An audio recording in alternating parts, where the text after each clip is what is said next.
ყვარაცხელი არის საქართველოს სიამაყე. ამას ვამბობ მე, ლამარა დაბოღმილაძე. ხო, ვიღაც ჩურიანი ცხოვრებაში შეუმდგარი დაბოღმილი ჰომოსაპიენსები გამოდიან ტელევიზიებში და მთელი ქვეყნის დასანახად მიწასთან ასწორებენ ჩემ ხვიჩიკოს.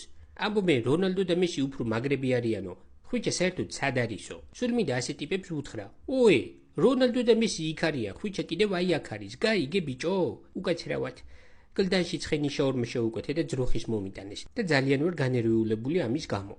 კიდევ ერთხელ ვამბობ, მე ლამარა დაბოღმილაძე, რომ ხვიჩა ყვარაცხელი არის საამაყო ქართველი, ადამიანი, რომელმაც მთელი ჩვენი ქვეყანა გააცნო მსოფლიოს თავისი ძალიან მაგარი თამაშით და კარგი ადამიანობით. ვიღაც ცხოვრებაზე გაბოროტებული და ბოღმიანი ტიპები კიდევ მის 8 წელს ქართულ ფეხბურთში აკნინებენ. როგორ შეიძლება? არ გწხვენიათ?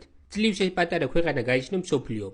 ისეთი დიდი სპორტსმენების დამსახურებით, როგორც ხვიჩა ყვარაცხელია, მამარდაშვილი, მერაბ დვალიშვილი, ილია თოფურია. ვიღაცები კიდევ გამოდიხართ და თქვენს ღვარძლს და უკმაყოფილებას ანთხევთ, პირობას გაძლევთ. მე ლამარა დაბოღმილაძე, ყველას გიპოვით, ყველას გიჩივლებთ და ყველას ცხვირში ამოგადგენთ. ჩემი ყვარაცხელია, ყველაზე მაგარი ბიჭია, ვენაცვალე მას.